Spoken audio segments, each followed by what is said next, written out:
Hi everyone, easy grammar teaching में आपका स्वागत है। यदि आपको मेरी वीडियो पसंद आए तो आप इसको लाइक, शेयर एंड सब्सक्राइब जरूर करें। आज का टॉपिक है टेंस। टेंस यानी काल या समय। टेंस को हम 3 भागों में बांटते हैं। प्रेजेंट टेंस यानी वर्तमान काल, जो समय अब चल रहा है। दूसरा पास्ट टेंस। तीसरा फ्यूचर टेंस। पास्ट मीन्स भूतकाल जो बीत गया, फ्यूचर आने वाला समय। अब दोस्तों, आज हम प्रेजेंट टेंस को डिटेल में पढ़ेंगे। प्रेजेंट टेंस यानी कि वर्तमान काल। इसको समझने के लिए हम इसको 4 भागों में बांटेंगे।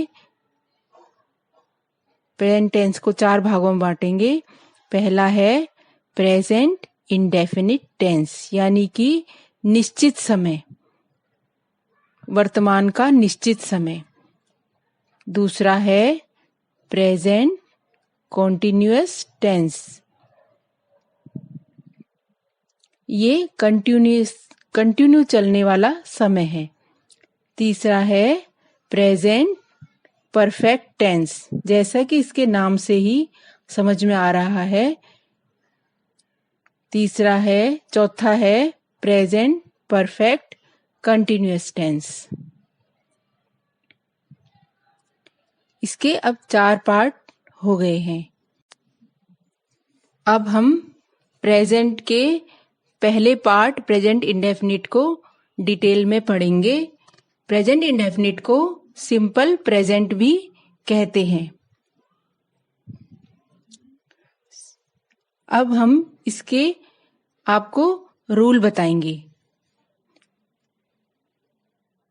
इसके रूल में आप देखना, सबसे पहले जब हम सेंटेंस लिखते हैं, पहले सब्जेक्ट आता है, फिर वर्ब की first form subject plus verb first plus object.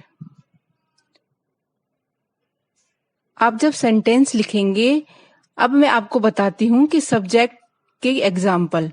Subject जैसे I, you, they, we, he, she और किसी का नाम। मैं आपको वर्ब के कुछ एग्जाम्पल लिखती हूँ। ड्रिंक, ईट, प्ले, वॉक, डांस, राइट, और हम कुछ भी वर्ब लिख सकते हैं। उसके आगे लिखते हैं हम ऑब्जेक्ट, जैसे फुटबॉल, बुक, बॉल, सॉन्ग, और भी ऑब्जेक्ट हम लिख सकते हैं। अब आप देखिए, प्रेजेंट इंडेफिनिट की कुछ पहचान होती है जो हम आपको बताएंगे। जैसे वाक्य के अंत में ता, ते, ती आता है। जब आप हिंदी में बोलते हैं तो वाक्य का जब अंत होता है, उसके अंत में ये बात ध्यान रखने योग्य है कि ता, ते, ती आता है, तो हम उससे समझ जाएंगे कि यह प्रेजेंट इंडेफिनिट सेंटेंस है।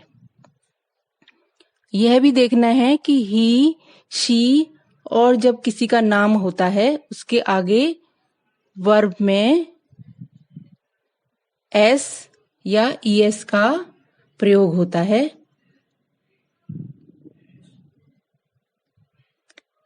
अंत में एस या ईएस लगता है।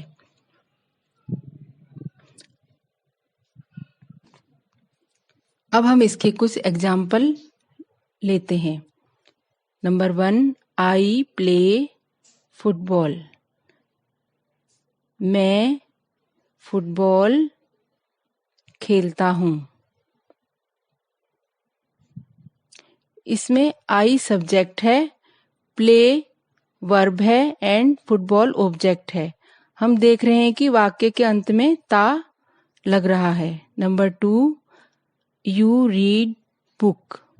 तुम किताब पढ़ते हो। यू इसमें सब्जेक्ट है, रीड वर्ब है एंड बुक ऑब्जेक्ट है। नंबर 3, ही ड्रिंक्स वाटर। अब आप देख रहे हैं वर्ब में ड्रिंक्स लिखा गया है, ही के साथ ड्रिंक्स होगा। वह पानी पीता है।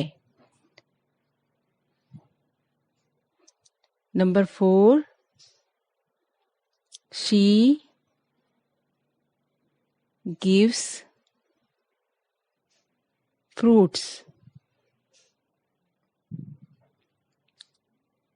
शी के साथ गिव्स आएगा, वह फल देती है, और वाक्य के अंत में दी है। जैसे कि आपको मैंने ऊपर पहले बताया था, ही और शी के साथ वर्ब में एस या ईएस लगेगा, और हिंदी में बोलते समय वाक्य के अंत में ता